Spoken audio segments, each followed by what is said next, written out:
दैनिक जागरण का संपादकीय डिक्टेशन गति 100 शब्द प्रति मिनट स्टार्ट होगा 5 सेकेंड बाद।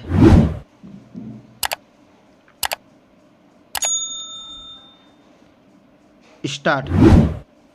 अपने नागरिकों पर आतंकी संगठन हमास के बर्बर हमले के बाद इजराइल जो जवाबी कार्रवाई कर रहा है उसके चलते पश्चिम एशिया में तनाव बढ़ रहा है। तो इसी कारण की इस कार्रवाई के चलते गाजा में आम लोगों को भी जान गंवानी पड़ रही है।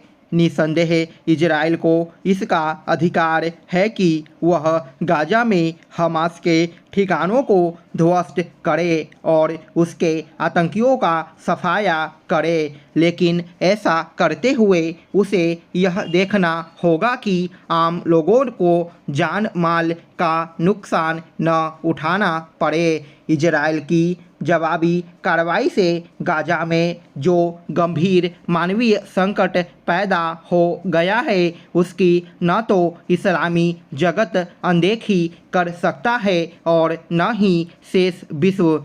यही सही है कि गाजा के आम लोगों इजराइल की सैन्य कार्रवाई का निशाना इसलिए बन रहे हैं क्योंकि हमास यहाँ के लोगों को सुरक्षित ठिकानों में जाने से जबरन रोक रहा है, लेकिन एक राष्ट्र होने के नाते इजराइल को इसका ध्यान रखना होगा कि हमास की करतूतों की सज़ा गाजा के नागरिकों को न मिले।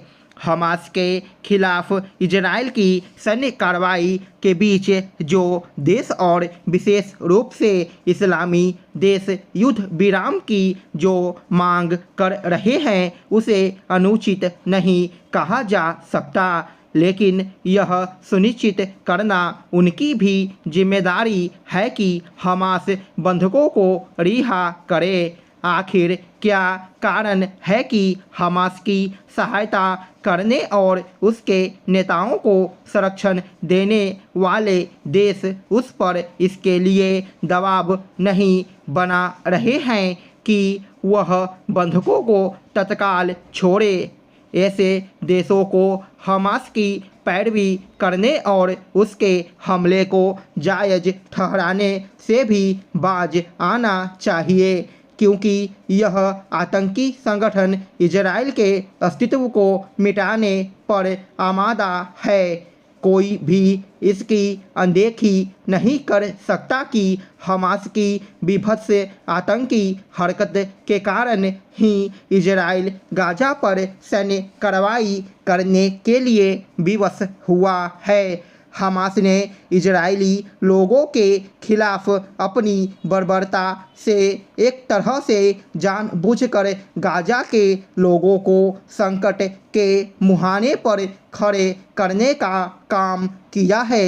यह संभव ही नहीं कि उसे इसका आभास न रहा हो कि उसकी जघन्य कार्रवाई पर इजराइल चुप होकर बैठने वाला नहीं। इजराइल के साथ खड़े पश्चिम देशों और फिलिस्तीनियों के हितों की आवाज़ उठा रहे देशों को समस्या के किसी सर्वमान्य समाधान की ओर बढ़ना चाहिए। ऐसा कोई समाधान तभी निकल सकता है जब यहूदियों का सफाया करने की सनक से ग्रस्त हमास एवं हिजबुल्लाह जैसे आतंकी संगठनों पर लगाम लगे और इजराइल यह समझे कि फिलिस्तीनियों का भी अपना अलग देश होना चाहिए। यह अच्छा हुआ कि भारत ने जहां हमास की हरकत को आतंकी हमला करार देने में संकोच नहीं किया, वही फिलिस्तीनियों के पक्ष में आवाज़ उठाई और उन्हें मदद भी भेजी। उचित यह होगा कि वह पश्चिमी देशों और इस्लामी जगत के बीच कोई समझबूझ कायम करने के लिए सक्रिय हो। यह सराहनीय है कि बिहार में स्कूली शिक्षा को बेहतर करने के लिए कई ठोस कदम उठाए गए हैं, बच्चे विद्यालय आएँ। इसके लिए उनकी उपस्थिति 75% अनिवार्य की गई है। शिक्षकों की भी कड़ी निगरानी हो रही है कि वे पढ़ाने पहुंच रहे या नहीं। उनकी योग्यता भी परखी जा रही है। इसके साथ ही शिक्षा विभाग ने माध्यमिक एवं उच्च माध्यमिक विद्यालयों में कक्षा 9 से 12वीं तक के विद्यार्थियों को मासिक परीक्षा की उत्तर पुस्तिकाएं उपलब्ध कराना अनिवार्य कर दिया है। छात्र छात्राओं को मासिक परीक्षा की उत्तर पुस्तिकाएं उपलब्ध होने से उन्हें खुद आकलन करने में आसानी होगी कि कहाँ कमज़ोर हैं और किस विषय में कितने अंक मिले हैं। इससे अभिभावकों को भी अपने बच्चों की स्थिति के बारे में जानकारी मिल सकेगी। शिक्षकों को भी चाहिए कि वे बच्चों को उनकी कॉपी देखकर बताएं कि उन्होंने परीक्षा में कौन सी गलती की है और फिर उसका सही उत्तर भी उन्हें समझाएं। निश्चित रूप से इससे बच्चों को लाभ होगा। अभी तक निजी विद्यालयों में ही इस तरह की व्यवस्था थी। अब सरकारी विद्यालयों में भी निजी की तरह ही पढ़ाई और सुविधाएं मिलने लगेगी तो परिणाम बेहतर होंगे ही।